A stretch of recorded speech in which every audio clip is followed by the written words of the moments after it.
nak tengok ruang tamu Mama. Nak tengok ruang tamu, korang Mama sebenarnya kan macam nak tunjuk ke tak? Tak apalah, untuk you all, kita ambil yang baik untuk mungkin you all nak buat design rumah, tengah buat rumah, nak inspirasi walaupun Mama ni biasa-biasa je, okey? So ini adalah ruang tamu. Okay, dekat sini rumah ni kita ada 2 ruang tamu utama. So ni adalah ruang tamu yang satu, okey? Kalau tetamu pun kan lepas habis makan, nak sembang-sembang gosip-gosip hangat dekat sini. Tapi yang peliknya kalau bergosip tak duduk atas kursi, duduk dekat bawah, baru sedap bergosip, okey? Kat sini gambar epik ya. Gambar 2 insan yang sangat epik bercinta, yang kalau 30 hari sebulan, 2 hari je baik. Lagi lagi 28 hari dia bergaduh. Okey, epik kan? Okey. Okey, ni ruang tamu kita yang kedua. Yang tadi dia memanjang. Tapi kalau yang ini dia berbentuk bulat. Okey. Ini berbentuk bulat. Sama juga you all, macam sofa ni pun kita custom juga sebab kita ikut saiz, okey. So kat sini secara jujurnya jarang duduk dekat sini sebab mungkin Mama rasalah kalau nak menyembang bergosip tu dia agak jauh. Mama tak ada ke anak-anak Mama usik barang ke, pecah barang ke? Okey, anak-anak Mama ni korang daripada kecil lahir-lahir je, bapak dia memang dah jadi singa. Dia datang je sini, gitu. Jadi sampai sekarang sini bukan ruangan untuk anak datang. Anak dia ada tempat khas dia untuk anak-anak. So ini untuk tetamu ataupun kaum keluarga sahaja. So anak-anak dia akan ada bilik dia, nak main ke, nak makan ke, dia orang takkan. Bapak saya lalu 300,000 untuk ni je. Dia punya floor crystal. Dan champion pun letak ni. Tengok painting Beethoven. Korang tengok ni. Okey, korang you punya ni buat dari Itali korang. Tengok ni. You punya ni diamond. Dan secret part dia. Jangan tengok closet dia. Dengan dia punya ni. Tak ada banyak barang. Dengan yang ni kita tak tahu apa dalam. Okay, see you next soon. Komen kalau korang nak video lain. Bye-bye. Sekarang ni saya nak berak. So bye-bye. Jangan kacau saya.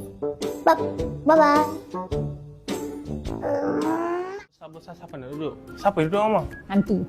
Korang kita tanya je. Adalah orang duduk dan namanya buat untuk makan, ada orang duduk. Yang ni korang kita gunakan time perayaan hari raya. Kalau ada open house, kalau ada hari jadi anak-anak kan buat dalam ni je, okey? Yang ni boleh masuk 24 orang, okey? Memang jauh ambil makanan. Biasanya kalau meja panjang ni kita tak hidang. Kita akan buat buffet dekat sini. Ni buffet sini. Ni buffet, okey? Jadi nak makan ambil duduk sembang. Kalau nak jawab apa nak sembang intercom hujung sana ya. Jangan lupa intercom. I sleep and like where I rest.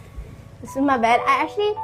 So kita sebenarnya ada cerita behind these 2 dolls. So ever since I went to Vietnam, I decided I'm gonna get a giant plushie for every country I visit. So I've been to like 2 countries these 2 months. So we have the capybara is from Vietnam. The doll, I bought this from Bangkok.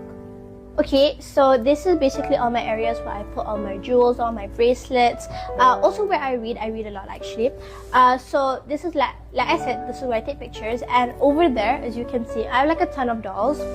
I love Sylvanian house families. My first Sylvanian house was from my aunt actually, and then I just started collecting the whole thing. It's so cute and I just love playing with it. I know that might sound really young, but like, you know, this is my baby.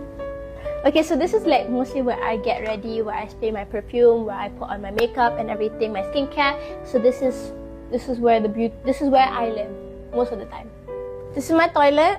This is where I shower, where I do everything in here. I like to shower a lot. I hope you guys like to shower too lah. If you don't like to shower, I hope you have good perfume. That's a wrap for my room. So tell me anything that you guys want to see at my house. Just don't be too busybody in there, ya babe. Toilet pula korang ni. Aduh, okay, jomlah kita tengok. Toilet Papa Laris. Okey, nampak korang. Ini Papa Laris punya tempat. Ni dia punya toilet. Deng. Okey.